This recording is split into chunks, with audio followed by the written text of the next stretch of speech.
Hello my internet family, so welcome back for another video, and this is a bit of a different one, but it's really exciting.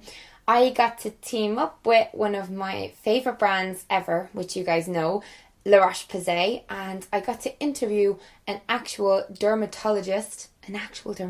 Her name is Dr Niki Ralph.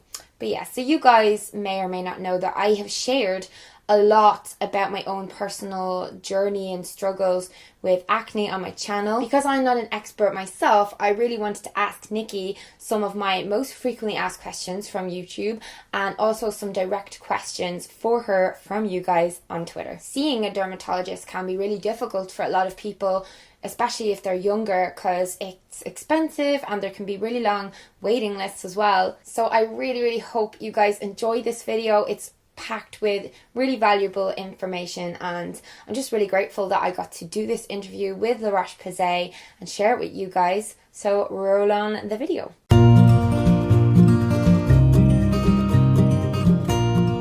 So Niki, you're the perfect person for me to have here because I find it easy to talk about my own struggles and experiences, but I know that it's different for a lot of my viewers and everyone experiences acne quite differently. One of the most common things I get asked is, what are the main causes of acne? Well, I suppose there isn't one cause. That's the first thing to say. It can happen at any age in your life, but the commonest time in your life that it happens is at puberty. Hormones change, which then has a direct effect on the skin. So you have increased androgens. It causes increased sebum production or your oil production. Okay. So you notice straight away that you have greasier skin or oilier skin. Then that leads to a problem with blocking your follicles, and that gives you your inflammation or the red spots that you see. Yeah. But basically the primary lesion of acne is the blackhead. It's called a comedone, that's the proper name for it. Yeah. But that's your blocked pore.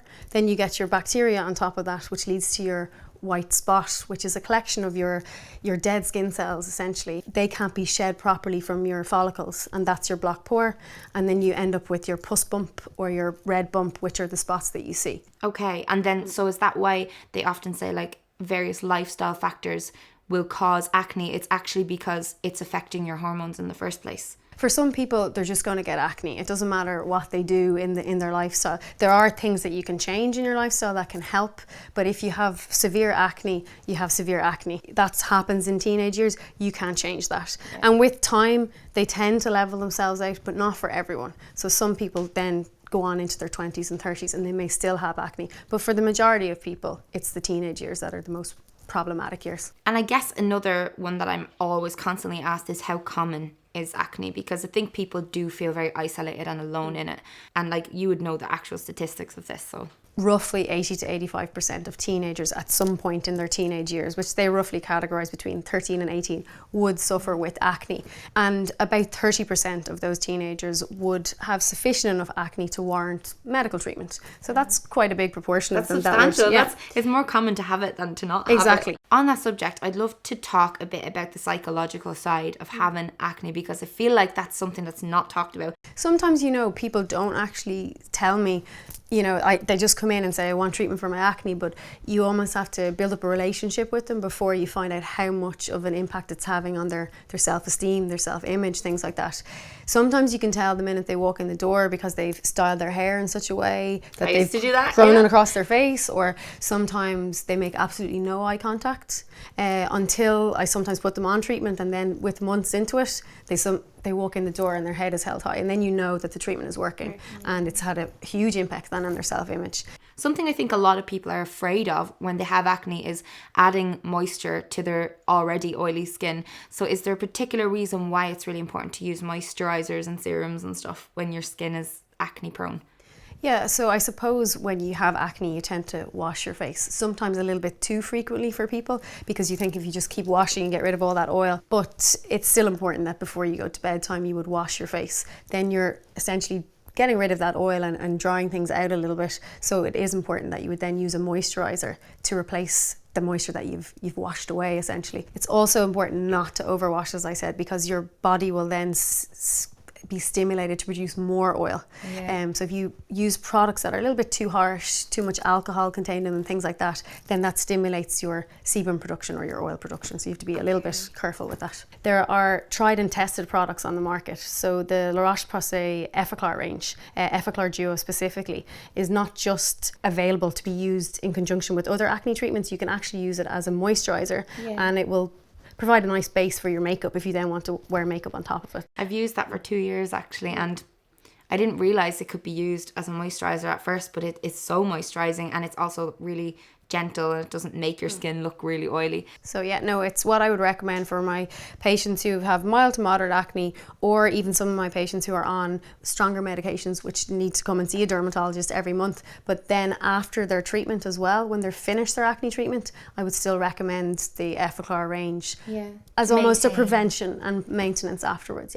So I asked my lovely Twitter viewers to ask me questions to give to you, and I think people are really excited about this because it is hard to get an appointment sometimes with a dermatologist. So again, thank you so much.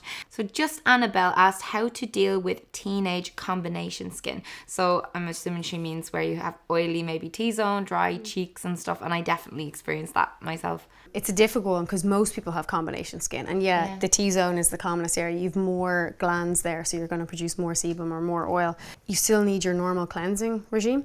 So what I usually recommend for my patients is that they would use their Effaclar foamy wash, because it's pH balanced. I love that wash. Exactly, and it's nice. You get a nice feel to your skin afterwards. You don't feel that tight sensation after you wash with it. With some products which have stripping and drying. They have alcohol in them, and you feel like you've been kind of stripped raw. So that would be one that I would suggest you can either take your makeup off with, or if you don't wear makeup, you can still wash your face with that on a daily basis. So a question here that leads on from that actually: ways to stop acne coming back after it's gone. That's from that emoji girl YT.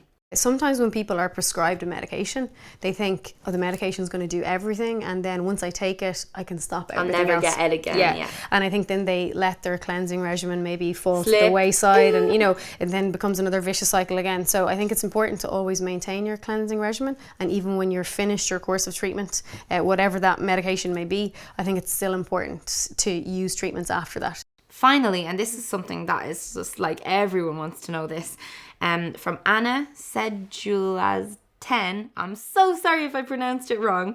What is the best way to get rid of acne scars?